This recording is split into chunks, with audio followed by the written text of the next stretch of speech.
नमस्कार। आज हम लोग जिद के बारे में बात करेंगे।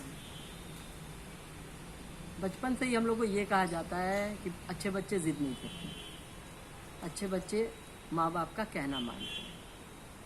लेकिन आप जैसे जैसे बड़े होते हैं आप जिद की अहमियत समझने लगते हैं। बिना जिद के जिंदगी आगे नहीं बढ़ती है, इस बात को अच्छी तरह समझ लीजिए। जब तक हम जिद नहीं करेंगे, जब तक हम किसी बात के लिए इंसिस्ट करेंगे नहीं, कोशिश नहीं करेंगे, तो वो बात कैसे हासिल होगी। इसलिए जिद करना तो बहुत ज़्यादा ज़रूरी है। जिसको हम लोग अब तक अवगुण मानते हैं वो तो एक सबसे बड़ा गुण है इंसान का। अगर हम जिद नहीं करते तो हम तरक्की ही नहीं करते। इंसान ने तरक्की क्यों की? इंसान ने क्यों सोचा कि मुझे महासागर के उस पार जाना है, मुझे पर्वत चोटी आमंत्रण दे रही है, मुझे वहां तक पहुंचना है, मुझे इन गहरे खनिज की तलाश करनी है, मुझे इस घने जंगल के बीच जाके देखना है कि कहाँ रहते हैं वो खूंखार जानवर, कैसी है उनकी जीवन शैली, मुझे इस लंबे ऊंचे वृक्ष के ऊपरी डाल तक पहुंचना है, मुझे इस आकाश की गहराई तक जाना है, मुझे जाना है उस अंतरिक्ष तक। जब तक इंसान ये जिद नहीं करता, उसके मन में ये आकांक्षाएं नहीं आती, तब तक हम कैसे तरक्की करते? तो फिर तो हम गुफा मानव ही बने रहते। तो जिद का बहुत ज़्यादा महत्व है हमारी जिंदगी में। और साहित्य संस्कृति के क्षेत्र में भी और विचारों के क्षेत्र में भी जिद का बहुत ज़्यादा महत्व है। जब सबसे पहले किसी ने कहा कि ये धरती गोल है तो उसे सजा दी गई, ये माना नहीं गया कि धरती गोल है। मैं पश्चिमी देशों की बात कर रही हूँ। हमारे हिंदू पुराणों में तो शुरू से ही धरती को गोल ही माना जाता है। और इसी तरह जब विचारों की दुनिया में भी हॉब्स, लॉक और रूसो ने जब राज्य से संबंधित नियम बनाए, राज्य से संबंधित अपनी धारणाएं व्यक्त की, तो लगा कि ये तो बिल्कुल कुफ्र बोल रहे हैं, तो गलत बोल रहे हैं। जब सोशल कॉन्ट्रैक्ट थ्योरी बनी और जिसमें यह कहा गया कि राज्य एक समझौते के तहत बना है, तो वो भी एक प्रकार का राजद्रोह माना गया, क्योंकि तब तक ये माना जाता था कि राजा तो भगवान का साक्षात प्रतिनिधि है। हमारी दुनिया में प्रजातंत्र आया, हमारी दुनिया में समानता के सिद्धांत आए, हमारी दुनिया में महिलाएं पढ़ने लिखने लगी। ये सब बातें इंसानी जिद का ही नतीजा है। तो इसलिए जिद का बहुत ज़्यादा महत्व है। जिद को हमेशा एक गुण मानिए, अवगुण नहीं। जब लड़कियों ने जिद की कि उन्हें पढ़ना है, जब लड़कियों ने जिद की नहीं उन्हें नौकरी भी करनी है, जब बच्चों ने ये जिद की कि नहीं हमें 7 समुंदर पार जाके भी पढ़ाई करनी है, क्योंकि एक ज़माने में पंडितों का ये कहना था कि अगर कोई 7 समुंदर पार जाता है पढ़ाई करने तो उसको हम जात के बाहर कर देंगे। काशी में, बनारस में डॉक्टर भगवान दास एक बहुत बड़े दार्शनिक थे और एक बहुत संपन्न व्यक्ति थे। उन्होंने अपने बेटे को, श्री प्रकाश जी को, भेजा कैम्ब्रिज पढ़ने के लिए। और वो भी किस लिए? क्योंकि डॉक्टर एनी बेसेंट से उनकी बहुत गहन मित्रता थी और एनी बेसेंट ने कहा नहीं, बच्चों को कैम्ब्रिज या ऑक्सफोर्ड कहीं भी इनका दाखिला करना जरूरी है। और वो अपने साथ ही ले गई श्री प्रकाश जी को। और उनके साथ गए थे जे कृष्णमूर्ति और जे नित्यानंदन नाम के 2 बालक। बाद में जे नित्यानंदन की तो डेथ हो गई और जे कृष्णमूर्ति एक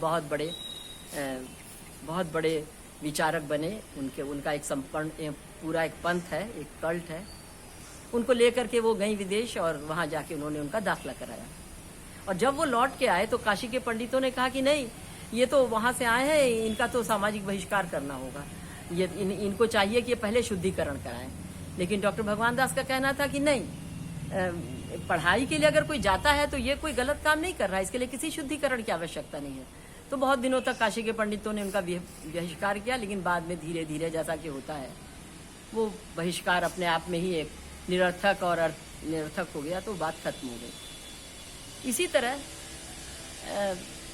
एक जाति के लोग दूसरी जाति के साथ बैठकर खाएं पिए नहीं, उनको छुआछूत का जो सिद्धांत चल रहा था, गांधी जी ने एक जिद की कि नहीं, ये खत्म होगा, ये नहीं अच्छी बात है कि हम किसी के साथ इस तरह छुआछूत करें।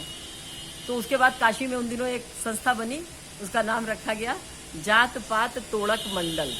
और ये जात पात तोड़क मंडल ने क्या किया, सभी जाति के नवयुवक इकट्ठे होकर के खाना पकवा के खाया करते थे, ताकि ये हम किसी जाति में यकीन नहीं करते, हम सब एक ही जाति के लोग हैं।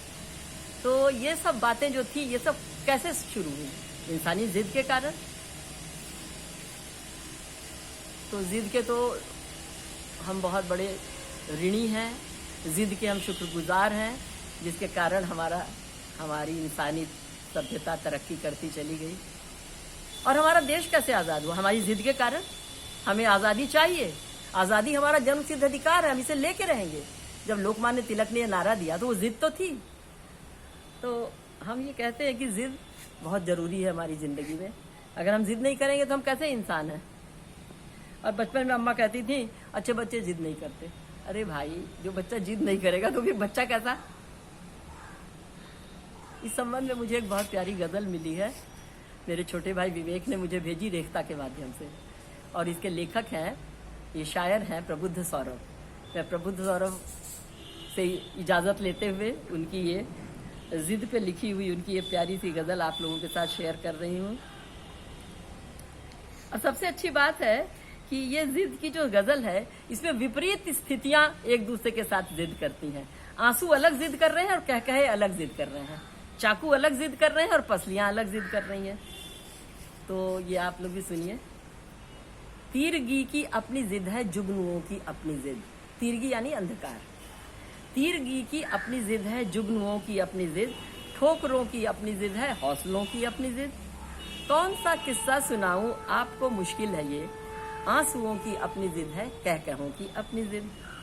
गीत मेरे चूम आएंगे तुम्हें बनकर सबा। गीत मेरे चूम आएंगे तुम्हें बनकर सबा। सरहदों की अपनी जिद है, सरहदों की अपनी जिद है, हसरतों की अपनी जिद। रास्तों ने खूब समझाया, रास्तों ने खूब समझाया, उलझना मत मगर। रहजनों की अपनी जिद है, रहबरों की अपनी जिद। हाय टपका है लहू फिर आज के अखबार में।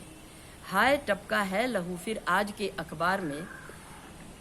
चाकुओं की अपनी जिद है, पसलियों की अपनी जिद। धड़कनों की बात मानूं या कि आईने की अब। धड़कनों की बात मानूं या कि आईने की अब। आरज़ू की अपनी जिद है, झुर्रियों की अपनी जिद। तो ये जो इनकी गज़ल है, ये अपने साथ इतनी सारी बातें लेके चल रही है कि आप जितनी बार इसे पढ़ेंगे आपको नया आनंद आएगा और आपको शायर की भावनाओं के एक नए आयाम से भी परिचय होगा। मैं प्रबुद्ध सौरभ को बहुत धन्यवाद देती हूँ। आज के लिए इतना। नमस्कार।